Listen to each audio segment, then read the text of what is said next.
berikut 5 daftar sepeda motor rekomendasi aku untuk kalian pakai ngojek sehari-hari. Yang pertama, satu motor yang cocok untuk kalian bawa ngojek setiap hari yaitu Honda Beat. Mau yang versi CBS ataupun Deluxe, motor ini hampir selalu jadi pilihan juara para ojol, teman-teman ya. Kenapa? Karena motor ini super irit dan gesit dengan mesin 110 cc ESP. Dengan konsumsi bensin bisa tembus di atas 50 sampai 60 km per liter tergantung kalian cara bawanya. Dan yang paling penting nih, kalau ada apa-apa di jalan, suku cadangnya spare partnya ada di mana-mana. Jadi kalau ada kendala di jalanan itu nggak perlu pusing dan ribet cari bengkel resminya, teman-teman ya. Oke, di posisi kedua ada sepeda motor Honda Scoopy. Kenapa Scoopy masuk dalam daftar ini? Karena Scoopy itu dari mesin sendiri itu tuh hampir ya mirip-mirip sama Beat lah ya kan. Jadi kalau soal irit itu tuh udah nggak perlu diragukan lagi, teman-teman ya. Terus juga Scoopy ini juga punya bagasi yang lumayan luas. Nah, sekitar 15,4 liter gitu. Jadi untuk kalian ini yang sering main GoFood atau GoSend, yang sering bawa delivery ataupun food lainnya, kalian bisa taruh di bagasi. Terus tampilan kalian nih dengan motor Scoopy juga lebih stylish dan lebih rapih di hadapan customer gitu ya. Yang ketiga datang dari pabrikan Garputala, dari Yamaha. Iya, kalian nggak salah dengar, Yamaha. Jadi si Yamaha ini punya motor namanya Gear 125. Motor Gear 125 ini motor matic yang entry level, yang betul-betul dibuat sebagai motor pekerja keras, teman-teman ya. Karena si Yamaha Gear 125 ini udah memiliki 125 cc. Jadi kalau kalian punya penumpang yang badannya lumayan, atau misal kalian mau ngantar orderan yang jalannya tanjakan, kalian nggak perlu khawatir lagi motornya bakal ngos-ngosan gitu. Karena si Yamaha Gear 125 ini sudah pasti mampu menghadapi tantangan seperti itu, teman-teman ya. Dan yang paling juara dari Gear 125 ini adalah dia memiliki dek kaki yang luas, teman-teman ya. Dan yang paling penting, dia juga memiliki hook atau gantungan yang fungsional, yang bisa kalian gantung barang-barang besar dan berat, teman-teman.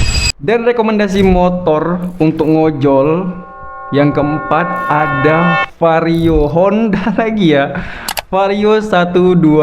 Nah, ini motor yang kompromi, yang kalau kita bilang tuh kita nggak mau yang terlalu besar juga nggak terlalu kecil ya. Ini dia. Jadi si Vario 125 ini tuh bodinya nggak terlalu besar, jadi kita enak tuh untuk nyalip-nyalip ya kan. Kalau soal tenaga jangan ditanya, 125 cc pak, ditambah lagi dengan jok belakang itu lumayan lebar, jadi penumpang nyaman. Terus juga bagasinya luas, kalau misalnya mau bawa mantel dan peralatan tempur ojol lainnya itu tuh udah aman kali pak, tanpa mengurangi keiritan khas dari si Honda. Jadi si Vario 125 ini udahlah tenaganya ada, bagasinya luas, terus juga irit.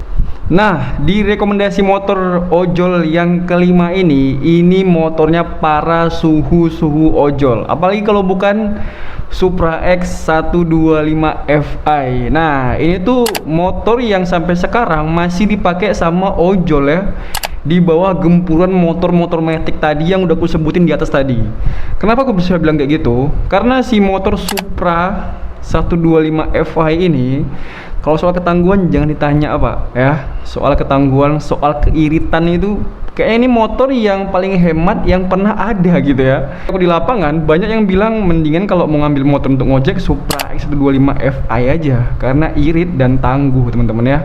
Mau banjir mau apa, motor ini tetap bisa jalan. Paling cuman biaya perbaikan, biaya servis itu kayak ganti gigi tarik, rantai.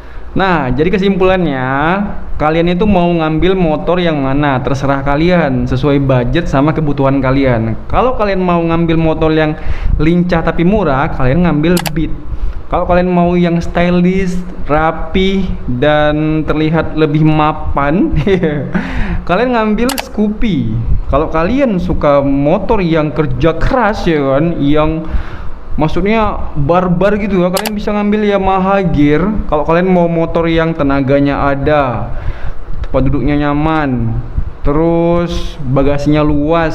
Nah, kalian ngambil Vario. Kalau kalian mau motor yang lebih tangguh lagi, tapi kelemahan dari Supra X adalah banyak customer yang nggak mau. Kenapa? Karena terus terang ini fakta lapangan, customer berkata kalau di tempat aku motor Supra X itu bahaya untuk customer. Kenapa? Mereka khawatir takutnya nanti rok mereka itu masuk ke jari-jari motor. Jadi banyak customer yang skip kalau drivernya pakai motor Supra X125. Tapi tergantung kalian gimana cara berbicara dengan customer, teman-teman. Tapi terus terang untuk Supra X125 Fi ini perawatannya lebih murah ketimbang motor-motor Matic tadi, teman-teman ya. Dan soal spare part jangan diragukan lagi. Spare part di mana-mana kalian cari ada. Nah, kalau kalian sendiri nih yang narik, kira-kira sekarang lagi pakai motor apa? Coba tulis di kolom komentar. Oke teman-teman semua, suhu-suhu, abang-abang ojol dimanapun kalian berada, kalau kalian suka sama konten aku silahkan subscribe, like, komen, dan see you next video. Salam satu aspal.